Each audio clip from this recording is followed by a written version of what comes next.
Hi guys, welcome to Walking on Dice, very first episode here, and I'm very excited to share with you the content of this Walking on Dice. And a lot of you that who are not familiar with dice, what they are they actually the brain of the chips that power all the functionality and features that you see on your phone, your basic home appliances, and also your car, electric car, anything you name it. So these are called die, which is the brain of the chips. When you open up the motherboard, you see a chips, right, which is a part that have legs on there, looks like a bug. And this episode or my series is going to cover all the brain of these bugs. And in order to get inside the brain of these chips, there are multiple methods to open them up. Uh, the method is called decapsulation, and there are multiple decapsulation methods that you can Google or Wikipedia, and they show you how to do it. But the thing is, if once you get access to the die, if you don't have a powerful piece of equipment, such as the microscope right behind me here, then you're not going to be able to see or the detail of all these layers on top of the die. So in a few minutes, I'm going to show you about the machine as well as the images of the die that I'm going to share with you on my channel. And of course, when you talk about die, there's so many chips out there to cover. So there's going to be a lot of content to cover, and it's going to be endless for me. You name it, anything, right? From your iPhone to the Tesla to NVIDIA, anything, basic home appliances have a chips inside, right? So all those chips I'm going to open up and share with you guys what the brain looks like. And I hope that you will be amazed as well as, as much as I do because I love what I see. And that's the reason why I invested so much into this microscope. So this microscope is actually for my other business venture, but at the same time, I want to use this opportunity to share what I see under the microscope with you guys so that one of these days, either yourself, your friends or family, or even with your kids can learn about the die and also want to become a chip designer one day, right? Because ultimately the future is all about AI, computing, cloud computing, and Internet of Things. And a lot of people think it's just software, but the software are actually programming these chips to do something, right? So ultimately the chips is going to be around for a very, very long time because it's the fundamental of things, right? You need to get things done. Even the cloud server, when people refer to cloud, it's not up in the air. It's actually a server, a physical location with all these servers around to operate for you. So anyway, let's go ahead and walk around this microscope, and I'll talk to you more about the microscope. Before I do, I just want to show you this is a microscope. It's called a Keyence VHX 7000.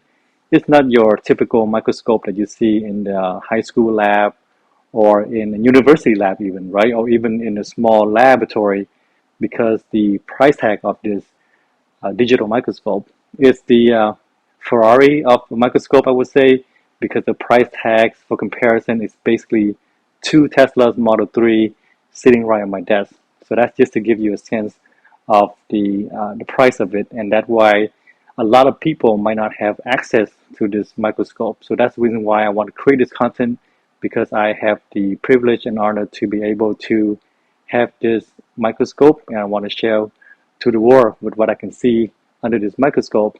And a lot of time, the reason why a lot of people don't appreciate electronic and take the word innovative or innovation for granted is because they don't get to see what the engineering involved to be able to develop something this small. And when you're referring to the die, you're talking about something 10 to the minus 6, right, which is the micron level.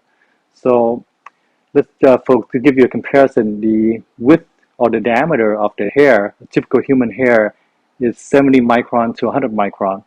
And so the stuff that you look at under the die is actually a lot less than that. And on top of that, there are markings and logo of companies that on the die as well. So I will be covering all that in my series called Walking on Dice.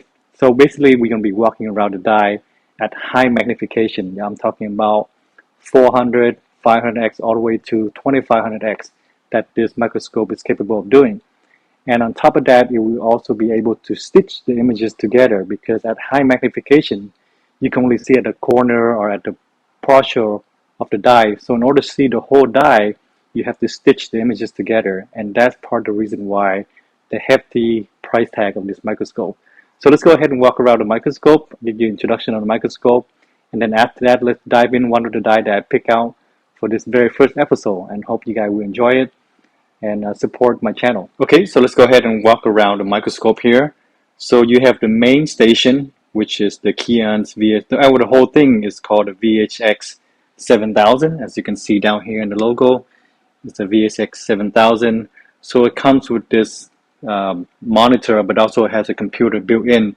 So it's an all-in-one computer with the monitor. So in the back it has USB, Ethernet connection, anything you name it, that connect to this staging right here. So this here is called the staging unit, where the stage can go up and down automatically as well. So it's micro movement, so you might not be able to see it go up and down. But as I twist this knob, if I twist this way, it's going to go down. And if I twist the clockwise, it's going to go up. So the stage is actually moving up and down to give you a focus on the screen. And this here is the head of the unit, and that's where it contains all the lenses and also the motors that move the lenses as well. So if I, for example, here on the screen, right now I'm looking at 40x. So on here it has the total, the capable of this machine can go all the way to 6000x. So right now I have it at from 100 to 400x, from 100 to 500x, sorry. So it's actually, I only have 3 lenses on here. So I have from 20x to 100, and then from 100 to 500, and then from 500 all the way to 2500x, which I did not upgrade. So as I click to 500, it's going to change lens. So it's all automated, right? Because if I change on the screen to 500, it reflects on the staging unit over here, on the head unit. So you can see here it's from 500 to 2500x. And of course, there's a missing lens right there that goes from 2500 all the way to 6000, which I don't need for my purpose. Maybe a biology lab or other lab might need to go all the way that high of magnification. But for me, from 500 to 2500, that's perfect. And you can go all the way back down to 20x, which is the lowest for this configuration that I have. So even with this configuration, it's already hefty price. So if I want to add in the lens that's capable of doing from 2500 to 6000x, that is an additional 10,000 to 15,000, right? Depending on who your salesperson is. So anyway, so this is the head of the unit, and there's a staging right here that's automatically move up and down depending on the focus level. And here is the keyboard. It comes with a wireless keyboard and also a mouse. So this is my working setup. I have here is, and this is the console that basically, it's just basically a shortcut to control whatever you see on the screen over here. So this here right here is actually, I can move the stage unit. So you can see the stage actually moves as I toggle this joystick right here, right? So the stage move with it for micro movement, up and down. Right? So it's pretty fancy, right? Because you need that kind of control. Again, the die are very small. And on here you have record button, depth composition, image stitching, remove reflection. And this over here is just another zoom. It's very similar to the staging over there that I showed you earlier. Same concept. If I rotate up, it will be up to move the stage up and the stage down. So that's basically it. This is my setup. I have my laptop over here for some image photo editing enhancement, and this is the dust blower to blow off the dust. You'd be surprised, some of the dust are actually bigger than the die, so at high magnification it looks very dirty, so I have to constantly clean the stage platform. And here I have a whole bunch of dies that I have opened up or decapsulated, and I'm going to share with you an interesting one for this very first episode. So most likely it's going to be this guy right here, and it's from Infineon. So we'll see. So let's go ahead and dive right into that die right there. So let me set it up and I'll be right back. Okay, so let's take a look at this very first one that I chose from my collection. This happened to be a microcontroller from Infineon. And you can see this is the general construction of a chip, right? Basically, you have the epoxy material with a couple leads around it. And what I did here, I used a decapsulation method to expose just the chips inside. So you can see the chip, which is also, the die inside, which is also, like the brain of the chips. So this is a very good example. I will show you the wire bond within the chips that goes from the lead into the die, which is connected to the brain, right? So I'm going to go over in detail when you see this at a higher magnification. But there are actually wire bond going from each lead into the brain of the chips. So the reason why is that this lead right here, you can handle it, with a touch, solder. The wire bond is such a fine material that's, it's thinner than your hair, so it will break just like a thin filament, right? It's super thin filament. So that's the reason why you put the die inside a package like this. So that way it's more ruggedized, as well as you protecting the die from environmental exposure, such as moisture, dust, heat, temperature, and so forth. So the purpose of this is I want you guys to see the construction of the die under the microscope, and I'll show you everything with this very first example. But going forward, I'm just going to show you the bare die that I completely removed from the chip, which is right here, right next to it. So you can see, so this is the die, and this is the die still inside the chip, right? But going forward, we're just going to be looking at this one, this type, because it's just flat, easy to see on the microscope. So for today, I'm just going to pop this one onto the microscope, and then I'm going to drive the microscope with a screen recorder on so you can see exactly what I'm doing. So let's go ahead and put this one on the microscope and take a look. So here's the part on the microscope, and you can see that these are the leads on the outer side. Those are the leads coming in to the package, and from the package they have this little wire bond that goes into the brain of the chips known as the die. So you can see that's pretty cool that you can see every lead should have a connection going into the die, and they're all hidden inside the epoxy, so you don't see it. But here you can see some of the leads down the bottom. You can see these two leads going inside the package, and then from the package it goes into the die.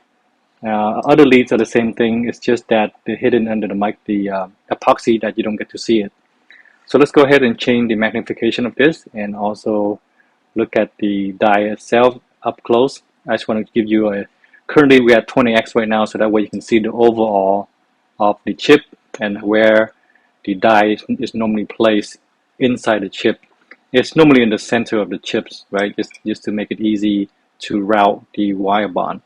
So let's go ahead and switch over to the higher magnification and take a look at the chips.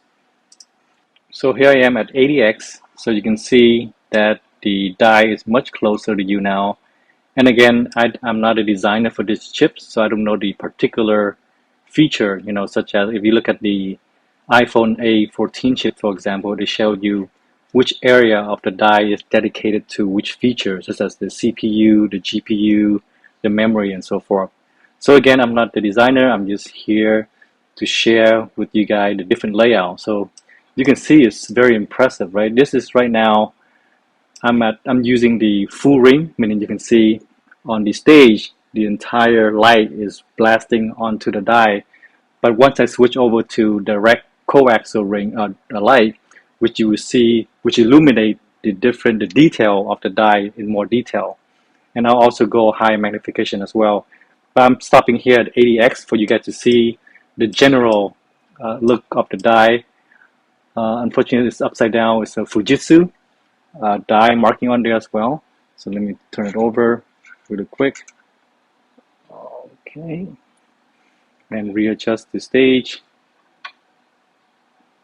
So there you go. You can see that I can turn up the brightness as well.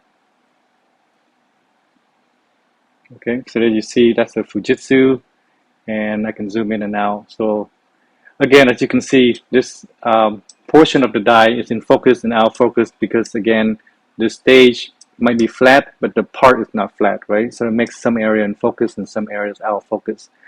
That's here it is. You can see Fujitsu down at the bottom, and I'm just going to go around the die at a closer look.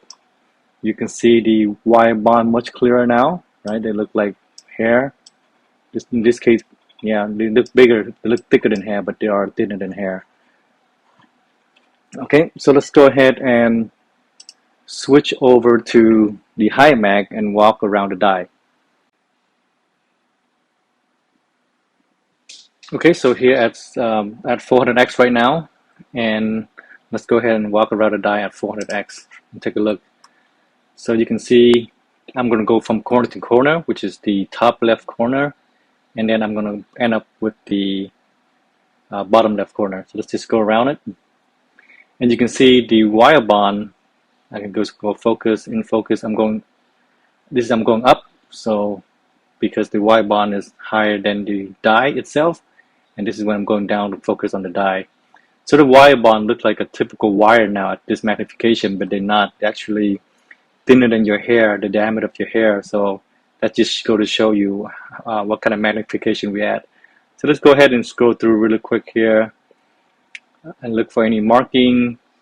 Again, it looks like you're flying through cities, and it's just impressive to see all the engineering work that goes into this to develop this die right here, right? And look at all those traces on here. So when people look at this, they might think they're looking at a PWA, which is printed board assembly with all the components populated, but it's not. It's actually just a bare die that you can see. Again, this is the die on the chip that you see on the staging. I'm just going to go through them really quick here. Just go around. It's a big die, so it's a lot to walk around on this die, and hence, walking on dies.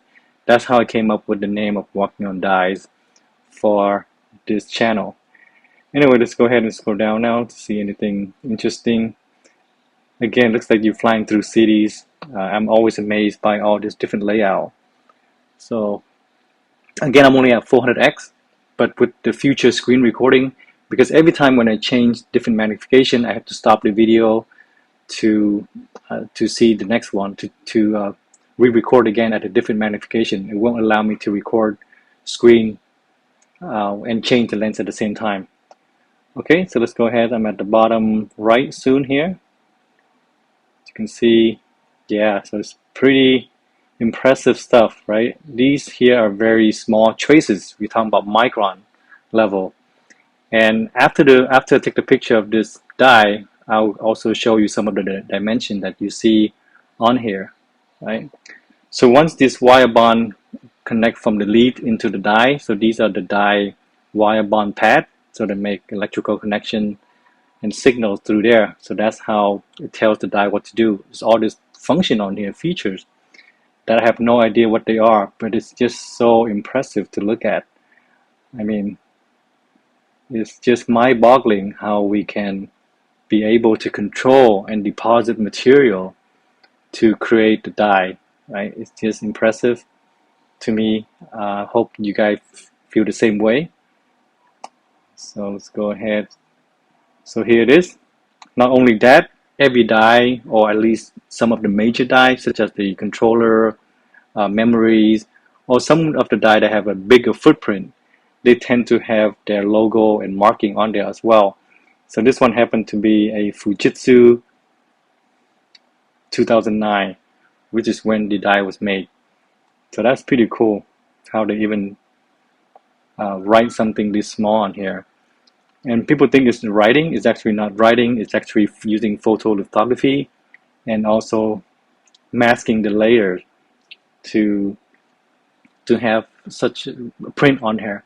So you don't use the pen or marker or laser to etch this kind of text on there.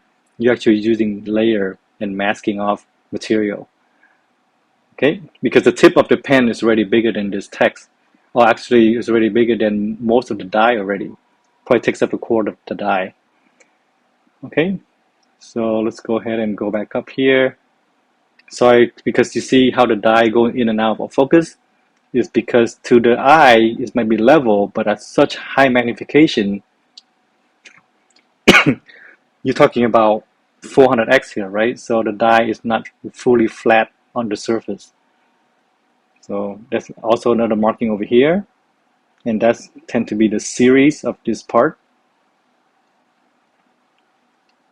It's just wow, all that on that piece of die. So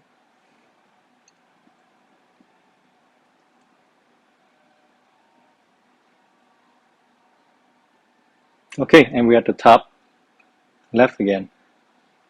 So that's basically it. Hopefully you guys enjoy it, and I'll show you more future die in the future.